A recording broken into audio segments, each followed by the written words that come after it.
I think that got lost for a while, right? But I think it feels like it's starting to come back. The local tribal communities, business owners, From everybody your was mouth to God's gathering. ears, Matt. Keith, me and Luigi met. The name of our podcast is called the Liquid Lunch Project because it's a throwback to where we met on Wall Street. More deals got done in the bar than they did in the boardroom. Yeah, exactly. Keith, Yeah. Matt was that guy at 3:30 in the afternoon. You're like, Matt, I have to get back to work. Oh, come on, have another round. Matt, it's 4:00. I have to get back to work. Oh, have another round. Sign the papers at 4:05. Sign the papers. Yeah.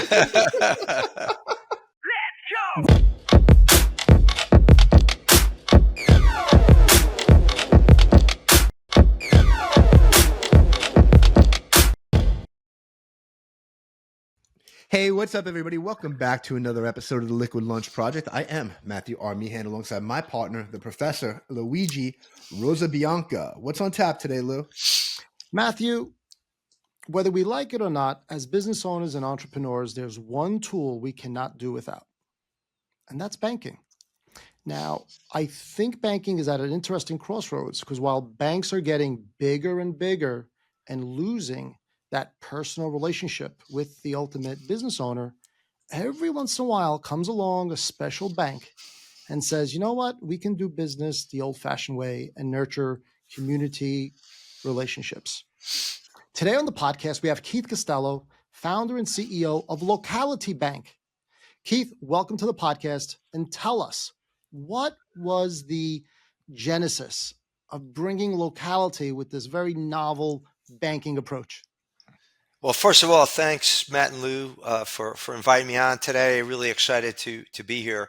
And you told me who your audience is, which is the same audience that we started our bank to serve, which is really small, medium-sized business owners. We like to call them local businesses.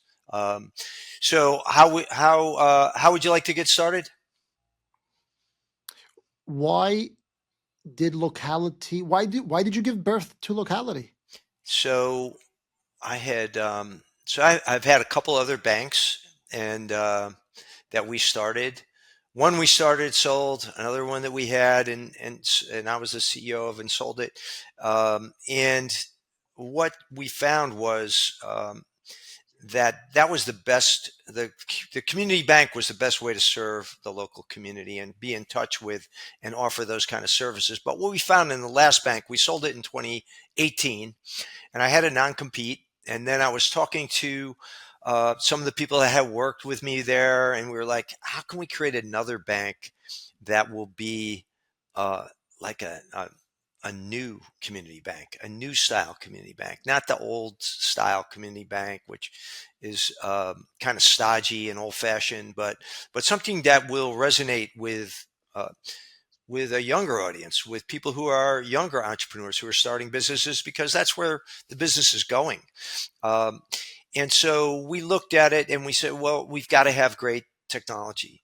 And so we decided that we needed somebody who really understood technology. And we didn't have that person from our other banks, right? We had IT people that could, operate stuff, but we didn't really have a thought leader in the technology space.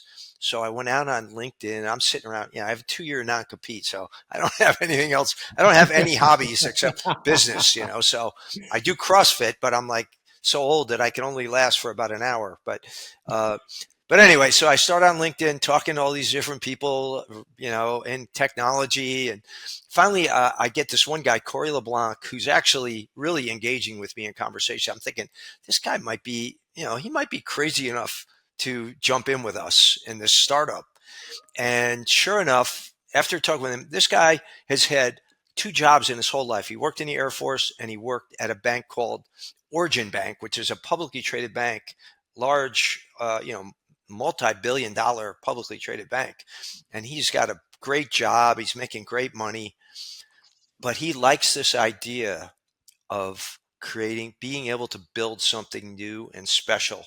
And so he jumps in with myself, and you guys met Drew Sato, Javier Jorge. We're putting this thing together. He comes, he meets us, he loves it. Corey leaves his job, moves his family to Florida from Louisiana, and jumps into this thing with us. That's some we don't LinkedIn even exchange.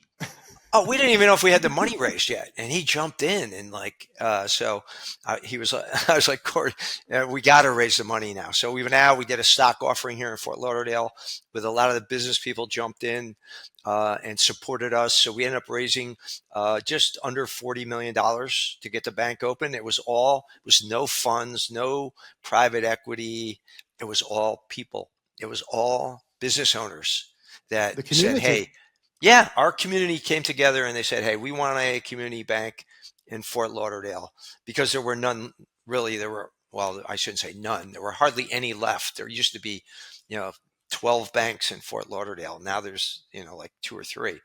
So we got the support, we started it up, and our whole emphasis has been on really the local companies, empower local companies to maximize their potential, has been really our key thought process, our core mission since we started. So that is in a nutshell the story of how we got going. I got a question for you, and I know everybody else out there is thinking it too. How does one start a bank? What does that look like? You don't just fill out a piece of paper online. How does that work? So if anybody out there wants to start a bank, I'm happy to help them, because I'm serious. I think we need more community banks. And, what's happened is banks have consolidated, they've just gotten bigger and bigger. And, I don't have anything against big banks. I mean, we need these big monsters to compete nationally, globally. You've got to have these big banks. But when you get down to a local economy thrives off of the businesses in that community. And I really believe that those big banks, they're not set up to offer that kind of service. And that, we get a customer in here who wants to borrow $1 million.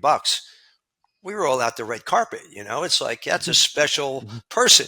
Now you walk into Chase and want to borrow $1 million, you're going to take a number and stand in line for 20 minutes, and you're like, right. And then they may say no. They call you back. So anyway, we're all about really serving that demographic, those people that are local businesses. And yeah, and we don't say yes to everybody. And you can as a bank, right? But at least they know, as like I say, in a small bank, you know who you can call an SOB if you get turned down. It's me. The guy, and he's sitting in this office right on Andrews Ave in Fort Lauderdale. So it's not like it's behind some curtain, and you don't know who's looking at your credit deal. So, But what is the process of starting a bank? What's the uh, first step? well, it's not an easy process, but it's not. It's obviously not impossible. You can go online and you can pull up on the FDIC website, how to organize a bank, and there's a number of steps to it. But mostly it's just like you would do, with the exception of the regulatory approvals. It's like you'd organize any business, right? You come up with a business plan, you have to come up with a budget, you have to come up with the management team, just like starting any business. The only complexity becomes when you have to apply for FDIC insurance. And so you have to fill out this regulatory and comply with that regulatory framework. And then you also need a bank charter. So the Okay. two charters that are available are state charters, which are granted by the state financial authorities, or an OCC charter, which is a national charter, Office of Comptroller of Currency. And we have a state charter and FDIC insurance. So we had those two regulators that we had to deal with. If you have a bank holding company, then you have to go and you have to deal with the Federal Reserve as well. So you would have they govern bank holding companies. We elected not to have one, although we will probably form one soon, and we'll be dealing with the Federal Reserve on that as well. So what exactly is the time frame from idea, right, to actually opening the doors with with the regulatory environment? And the only Okay. reason I ask this is because 2011, I was sick and tired of Wall Street. We said we're going to go open our own broker dealer, right? And Yeah. then we saw it was going to take 2 to 3 years to get that thing open. We didn't have that time, so we acquired one instead. Yeah. So I was wondering. So, I mean, that's another approach in terms of a bank is, you can acquire a bank also. There are a lot of small banks out there, and I actually was trying to do that before starting this one, but that creates complexities of dealing with sometimes, in buying a business, always the other side always thinks it's worth way more than it's really worth. And, I got you. so we just decided, listen, we'll keep trying to buy a bank, but while we're doing that, we're also going to apply for a new charter. So the time frame, I can tell you exactly. So my non-compete ended, I remember exactly, it was 10/20/2020. So October 20th of 2020, my non-compete ended. The next day, we started working on our bank applications. And so officially, like, I had done some work prior to that, but so just to give you an idea of the time frame, though, so we opened this bank January 12th of 2022. So, Okay. in about a year, we had opened the bank. So that's pretty quick. But I had done it before, so I wasn't totally unknown to the regulators. They knew me. I'd been the CEO of another bank too, so they really, and those were the same regulators I had dealt with before, the state and the FDIC. Mhm. So that helped, and also the fact that I had had two exits helped us raise money too, as I was a known entity, and people are like saying, "Okay, we'll invest with this guy because he's done it before." So how did you actually get into banking? All right. You didn't just wake up and say, I'm going to be a banker one day. Give us the 30,000-foot overview, the background story, the origin story. We want to know Okay. where Keith Costello comes from. Yeah, so I was telling you guys when we were talking before that my timing has been terrible in terms of when I actually, so when I went in the Army, I was telling you that everybody ended up going to college on a ROTC scholarship, which was a great blessing that our country gave me to pay for my college completely. I think it's a great program. Then I got out of the Army as a captain. Did my 5 years in the military, came back to Florida, and I started. So this is like 1987, so I said to the young listeners, probably don't remember, but you can go Google 1987 stock market crash, the largest crash ever, Black Monday, I believe it was, where the stock market, the Dow was down 25% in one day, and wiped out just a lot of people. People were jumping out of windows. I was working at Merrill Lynch. I had just started at Merrill Lynch at that time as a stockbroker. I remember a guy was shot in the Coral Gables office of Merrill Lynch by one of the customers. That's how crazy it was at this time. So anyway, I stuck it out for a few more years. I'm like, the stock market was not the way to make a living at that time. So I ended up I met a guy at the gym I worked out at who worked as an executive at a bank called NCMB. So NCMB today is known as Bank of America. It was the precursor bank. It was a bank that was run at that time by a guy named Hugh McCall out of Charlotte, North Carolina, and he started buying up banks all over the country. So at that time, he had bought a bank in Florida and was expanding into Florida. And I ended up going into private banking, working there at NCMB, which then became Nations Bank, which then became, as I said, Bank of America. So that's how I ended up, in banking, actually. That's awesome. So you've been there for a while. So you've seen all the consolidation going on in the industry over the last 25 to 30 years. Yeah, when I started in banking, there were probably 30,000 banks in this country, and today there's 4,500 or less, really. Yeah, so been tremendous consolidation. And if you think about it, NCMB at the time I worked there was, I don't know how, it was just a kind of a regional bank. Like, if I, I really can't remember how big the bank was at that time, but we didn't have banks in the trillions like we have today with, Chase, Bank of America, Wells Fargo, Citibank. I mean, these are multi-trillion-dollar banks. So you didn't have that at that time. The banking market was really a fragmented business. And what happened as a result of that is you've had this consolidation go on, is you have really seen, um, if you think about it, where did uh, what I've witnessed in my career in the banking business. In the beginning, there were these community banks in every community that really dominated local market, local businesses. That was where they went to get money. That was where they did their banking. They knew the banker knew them. They went to the same church, synagogue, bars, and country clubs, and hung out together. So what happened as these banks got consolidated into bigger and bigger and bigger banks, what really suffered was that community uh, touch that you have, where you really have the local relationship with somebody at the bank. And I'm not just talking about a banker. I'm talking about the people who run the bank, who own the bank. You know them. Just like if you own a business and you're a business owner, you know, I always say to people when I get called on by these big companies that want to sell Locality Bank something and they talk about how big they are, I said, I hate big companies.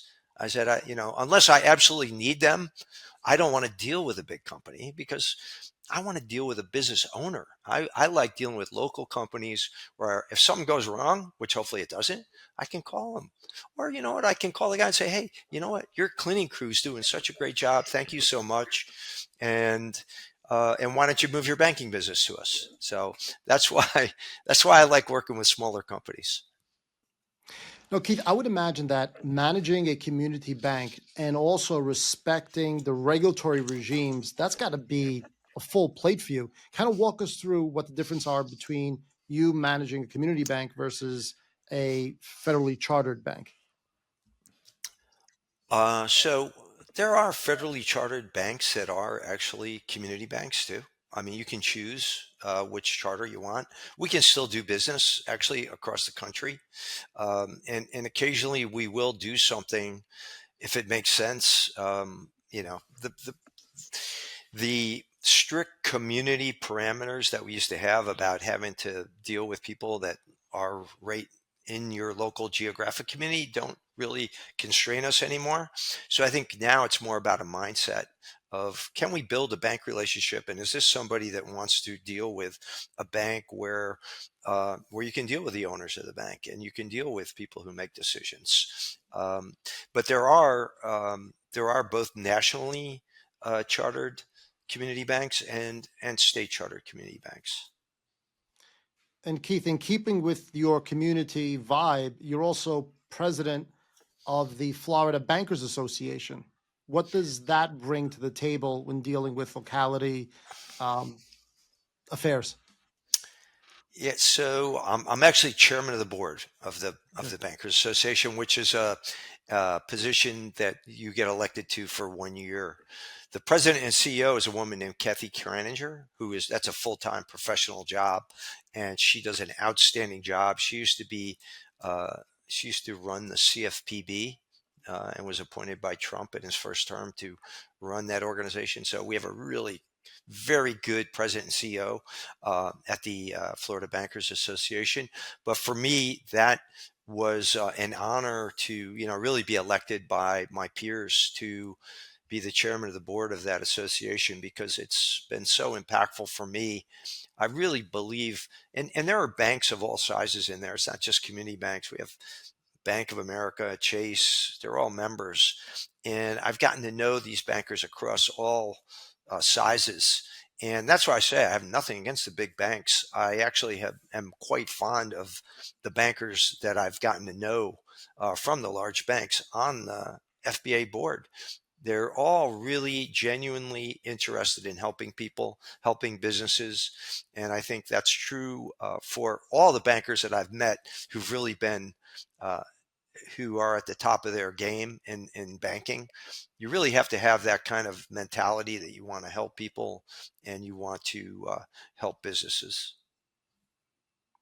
You guys are doing something different, right? And I actually love what you're doing. You're a tech first bank, I believe, right? You're using AI. You have, for lack of a better way to say it, you don't have old snooty bankers. You have young people that understand where the market is and where it's going, right? That helps you make decisions faster. You're doing podcasts like this. You're not seeing a lot of CEOs of banks jump on podcasts and start to do this stuff. So you guys are actually taking technology And the way technology, social network connection, we kind of lost that connection because we're all over technology, but you're also picking up your phone and having personal relationships with your clients. So that really meant something to me when you said, I like to pick up the phone and I like to talk to people and get to know the business owner. So I think you guys are going to go real far. My question to you is this: as you're moving in this new environment, the banking system that we're looking towards the future is not the same banking system that's existed before. We're looking at stable coins. We're looking at different options. Where do you see the market going in that sense? Yeah, so I've been really digging in on stablecoins a lot lately in crypto because I think, you know, for two reasons. First, because I've never seen anything. I've been going to Washington since I had my first bank in 2009. So I know things don't move quickly in Washington.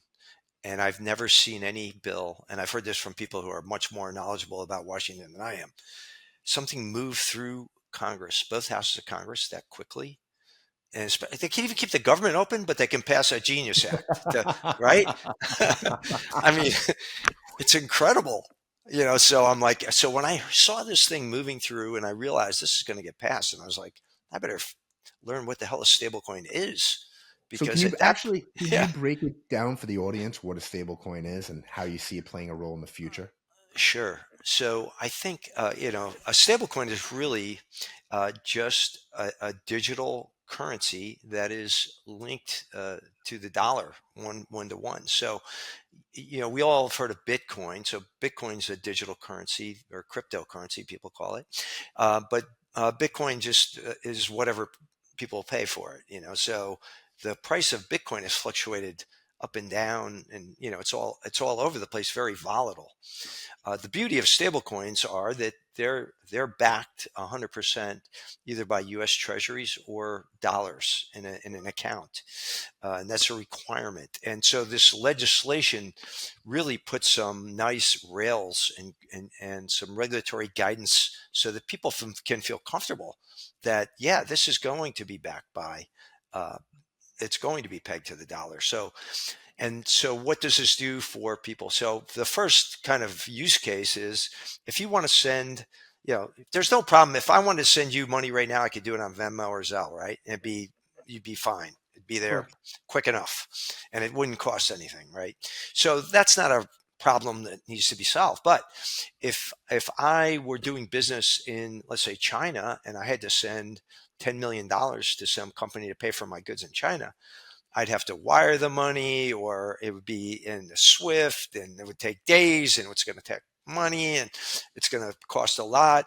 So it's very clunky to send money. So what stablecoin allows, you can pay for things just like sending an email because it goes over the internet through Ethereum blockchain, and that stablecoin, which is just like a dollar, can go from one person to another person. It can go directly. They don't even need banks technically to issue stablecoin. If you have wallets, you bypass a bank even. Um, so what do we hope to do? We hope to be part of that ecosystem rather than left out of it, right? Because I believe traditional finance is not going to go away. Um, it's not going to disappear. Not in my lifetime, and not for many years. Although stablecoin and crypto is coming very rapidly, and I think within the next couple of years, it could be that these types of payments are being used in restaurants, because when you think about paying with a credit card, and that merchant doesn't want to have to pay 3%. We already see up charges on credit cards and things like that. So how long is it until people are just using stablecoin to pay their restaurant bill? I think that's where a bank like ours needs to have our, listening to our customers. And again, it comes down to, sometimes your customers are not asking for things. Sometimes you have to educate your customers and say, hey, do you know this is out there to our restaurants? Hey, our customers that own restaurants. What about if you took stablecoin? And guess what? At Locality, we can provide the on and off ramps for you to go from cash to stablecoin and back and forth. So those are the kind of things that we want to be able to do with it. We don't want to be I don't want to wake up some morning and find out that we're being bypassed by stablecoin and people are not using our bank. And I think that's the risk that we face. But I also think it presents tremendous opportunities for banks like ours that are on top of this and know what's going on, and we're educating ourselves about it. So yeah, I can definitely see. So like you have USDC or there's different types of stable coins. Do you see banks launching their own stable coin? So I think some banks are actually doing it. I mean, there's Tether, right? They're the largest issuer of stablecoins, and then there's Circle. So it's USDT, USDC. Everybody else is a rounding error. They're the two biggest. Tether's the biggest by far in the world. Circle's bigger, I think, in the United States.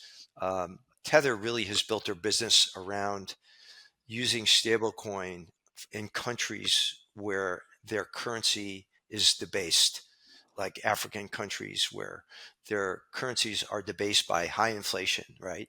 And these Hmm. people want to hold dollars. So how do Yep. they do that? They take their, whatever it is, their money in Africa, and they buy this USDT, the Tether stablecoin, and it's pegged to the dollar. So those people just want to not lose value. And Tether right now is making more money than any bank in Europe. I mean, they're making a phenomenal profit. So I think, and then Circle in the United States, they're all about, all these things really are revolving around payments. And that's Hmm. the real application for stablecoin, is to use it as a payment source. And then what about other cryptos like Ethereum and Bitcoin, the big names, as collateral for mortgages or loans moving forward? Yeah, I mean, I think that's something that's coming too. It used to be, there were a couple banks that were doing this before, and during the Biden administration, they just really cracked down on anything that was related to crypto. One of the banks, I can't remember the name of it, but actually they shut it. It didn't fail, but the owners just shut it down because they couldn't make money anymore.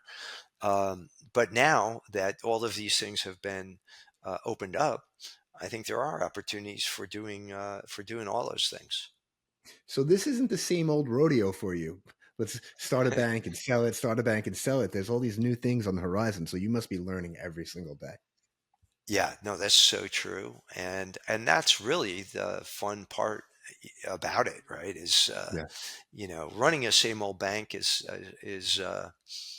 it would get boring, and so our team, as you said, yeah, I've attracted. That's why I'm able to attract. Like you met some of our team today. Like these are Mhm. young. These are not like you know guys who are out to pasture. They're like in their mid 40s. They're high energy guys who want to really. We really want to build something special and accomplish something unique, and we're planning to do that really two ways, really, by just creating this great user experience using technology, and also by not forgetting the old style, the relationship. Come on in, meet, sit out. Like we talked about having a cigar together. When you guys come down, Exactly. we're going to go to Empire Lounge. I do that every week.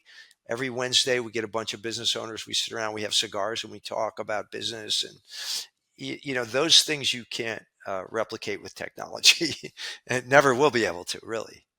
I think that got lost for a while, right? But I think it feels like it's starting to come back. The local tribal communities, business owners, From everybody your was mouth to God's gathering. ears, Matt. Keith, me and Luigi met. The name of our podcast is called the Liquid Lunch Project because it's a throwback to where we met on Wall Street. More deals got done in the bar than they did in the boardroom. Yeah, exactly. Keith, Yeah. Matt was that guy at 3:30 in the afternoon. You're like, Matt, I have to get back to work. Oh, come on, have another round. Matt, it's 4 o'clock. I have to get back to work. Oh, have another round. Sign the papers at 4:05. Sign the papers. Yeah. Hey, Keith, I know there are audience members that are listening. Just for us entrepreneurs out there, how does a bank make money? Like, what's a good revenue stream for a bank? Is it Yes. the deposits and the the the late fees? Is it the debt service? Is it a bit of both? So there's two main ways that let's say a community bank makes money. I'm not talking about, Chase has probably got a million different ways they make money, but your basic bank, your community bank. So you have to think of it's a spread, right? So we work off of the only reason, like, so you say, well, why didn't you just go into private credit instead of opening a bank, right? You can lend money. A lot of people do it. So the beauty of having a bank, and when interest rates are zero, private credit works great. But when rates go up, the value of having a bank is we can bring in deposits at low cost, right? So you can bring in costs if you're opening checking accounts and you're servicing a business's operating account, which is really, that's our primary. Uh, that's probably the way we make the most money, which is by just getting a company to open their banking account with us and keep their money flowing through our bank, because that allows us to bring in money at a very low cost that we can then lend out at a spread. And so, by keeping, so our margin on our spread right now is about 4%, which is pretty good. And so, whatever, if you look at our amount of loans, that's how we make money, right? Basically off of that spread of our loans. And we do get some loan fees. We get some ancillary fees. But the other way, the other way we make money is really what is called, so that's interest income. That's called interest income at a bank, because you're bringing in money at a low rate, you're lending out at a higher rate, and you make a spread off the difference.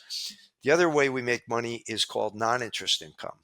So that's every other way we make money. So, yeah, we do get some late fees and stuff like that. We really don't want to make money off late fees and overdraft fees and stuff, because that just upsets people. So we'd rather so the main way that we do it is off of SBA loans. So when we fund an SBA loan, that 75% of that loan. So let's say we make $1 million SBA loan, 7A, and 75% of that loan is guaranteed by the government. We hold 25%. We hold 250,000 on our books, so we make the spread on that piece of the loan. The guaranteed portion we can sell, and those loans generate anywhere from, right now, probably about 7, 8 to 9% on the sale of that loan, and then part of that we pay to whoever generated the loan, and then the bank keeps some of that. So those are the two real ways that we make money.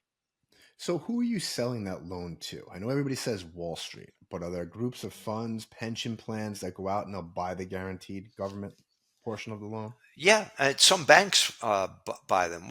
So we sell them to different aggregators that pool them together. So a lot of banks like Truist, they do this. So we sell them to them. There's others out there, and so they pool them all together. If we were generating enough volume, we could do it ourselves. There are banks out there that generate huge volume of SBA loans. They pool them together themselves, and then would sell those to, it would be pension funds, other institutional buyers. As I said, banks end up buying those as well for their securities portfolios. And then on the conventional products, non-SBA, non-governmental, do you service those post-closing, or do you sell those as well? Yeah, no, we hold all those in our portfolio and we service those. So that's how we build up the size of the bank, is by building our balance sheet. So those loans all are assets for us. So, well, let's hope the government is back open by the time everybody's listening to this podcast, so we can get some more SBA loans done with Locality. Yeah, exactly. So, Keith, let me ask you this, and it's something we come across a lot, right? And I know it's not your bank, but most banks out there, they don't want to do a business loan unless it's SBA. And now we know it's guaranteed, but is that because they just don't have enough money on their balance sheet to do anything else, or it's just not worth it for them? I think, well, it depends, I guess, on, this. It would depend on, because when you say a business loan, so a business loan could be a lot of different things. A lot of times, That's going to be like a line of credit or something. And so I think we refer to those loans as a C&I loan or commercial industrial loan versus a commercial real estate loan. So Mhm. I think a lot of banks are very comfortable, and I'm talking about community banks now, taking commercial real estate as collateral. You Yes. know, the guy doesn't pay me back, I got the building.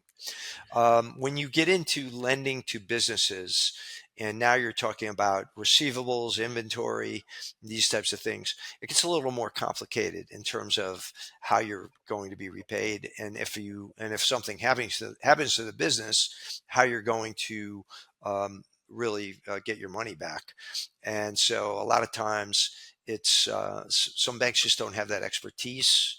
It's a little bit more cash flow analysis, and you also it's if you really get into very um, technical asset-based lending, it's a pretty complicated lending business that you have to have people who really understand that business very well. It's very specialized. So a lot of community banks are not going to have that type of expertise on hand, I think. Keith, thank you so much for being here. We want to be respectful of your time. Can you tell the audience where they can find Locality Bank, how they can get in touch with you? I have a feeling our South Florida audience is going to be reaching out. Yeah, so I'm on LinkedIn, so you can find me there, Keith Costello on LinkedIn.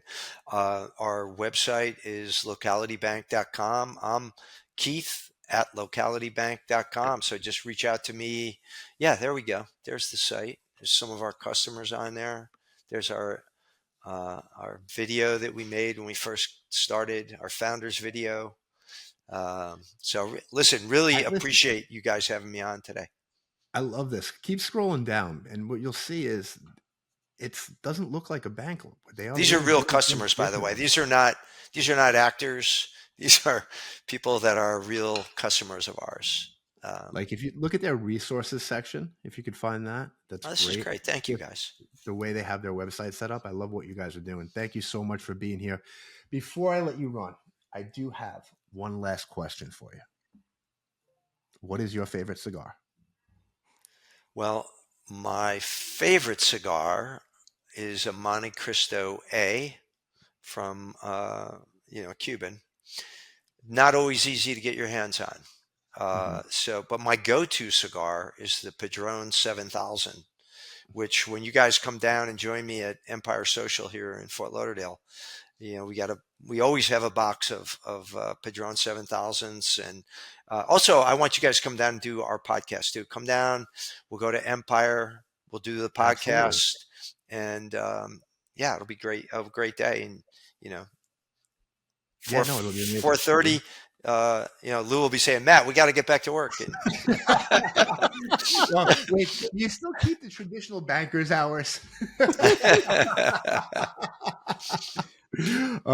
Keith, that was great. Everybody, that's a wrap of the Liquid Lunch Project. We'll catch you on the next episode. Thanks so all much. right, guys, thank Keith, you.